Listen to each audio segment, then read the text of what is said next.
Hello friend, સ્વાગત છે તમારું મારી ગુજરાતી રસોઈ ટિપ્સ ચેનલમાં। તો અત્યારે શ્રાવણ મહિનો ચાલી રહ્યો છે, તો શ્રાવણ મહિના માટે આપણે સ્પેશિયલ બટાકાવડા બનાવીશું। તો આ બટાકાવડા તમે એકવાર ઘરે જરૂરથી ટ્રાય કરજો। બનાવવામાં ખૂબ જ સહેલી રીત છે અને બધાને ખૂબ જ ઘરમાં ભાવશે। તો આપણે અહીંયા બટાકાને બાફીને ઉપરની છાલ આપણે કાઢી લીધી છે અને આપણે અહીંયા ફરાળી મિક્સ લોટ લીધો છે। તમે કરિયાણાની દુકાને જશો તો તમને ફરાળી મિક્સ લોટ તમને મળી જશે। તો આપણે સૌથી પહેલાં અહીંયા બટાકાવડાનો લોટ જે લીધો છે એને આપણે અહીંયા ખીરું બનાવી લઈશું। ખીરામાં આપણે અહીંયા થોડું સ્વાદ પ્રમાણે મીઠું નાખીશું। આપણે અહીંયા સિંધો મીઠું લીધું છે અને આપણે અહીંયા થોડું થોડું પાણી ઉમેરતા જઈને આપણે ખીરું બનાવી લઈશું। આપણે પતલું ખીરું નથી રાખવાનું, આપણે થોડું જાડું જ ખીરું રાખવાનું છે। તો આમ બટાકાવડા જ્યારે આપણે બોરીને તળીએ ત્યારે સરસ અંદર માવો આમ લાગે। તો તમે જોઈ શકો છો આપણે અહીંયા આટલું જ આપણે પતલું રાખ્યું છે। બહુ જાડું નથી રાખવાનું અને બહુ પતલું પણ નથી રાખવાનું। તો જ્યારે આપણે બટાકાવડા તળીએ ત્યારે ઉપરનું પડ સરસ બટાકાવડામાં સરસ લાગતું હોય છે। અને આપણે હવે સાઈડમાં મૂકી દઈશું અને હવે આપણે બટાકાવડાનો માવો બનાવી લઈશું। તો હવે આપણે અહીંયા બટાકાને લઈ લઈશું। હવે આપણે એને હાથેથી મેશ કરી લઈશું।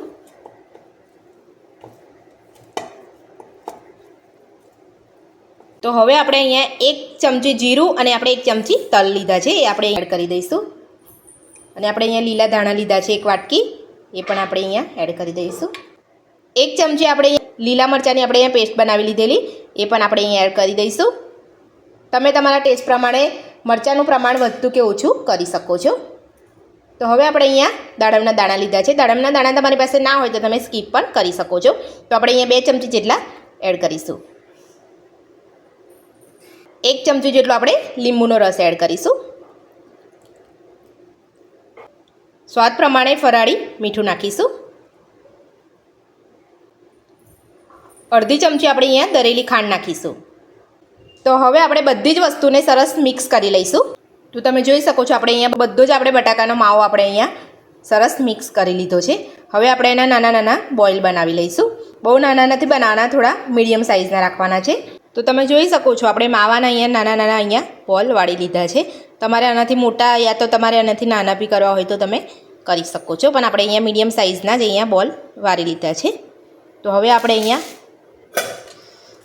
આનું જે ખીરું બનાવ્યું છે એની અંદર આપણે 1 ચપટી જેટલો આપણે અહીંયા ખાવાનો સોડા નાખીશું અને બધું જ ખીરાને આપણે સારી રીતે મિક્સ કરી લઈશું। તો આપણે અહીંયા તેલ ગરમ કરવા મૂકી દીધું છે અને તેલ આપણું ગરમ થઈ ગયું છે। હવે આપણે બટાકાવડાને તળી લઈશું। તો હવે આપણે બટાકાવડાને તળી લઈશું। તો આપણે અહીંયા ચમચીની મદદથી તળીએ છીએ। તો તમારે હાથથી તળવા હોય તો તમે હાથથી પણ તળી શકો છો।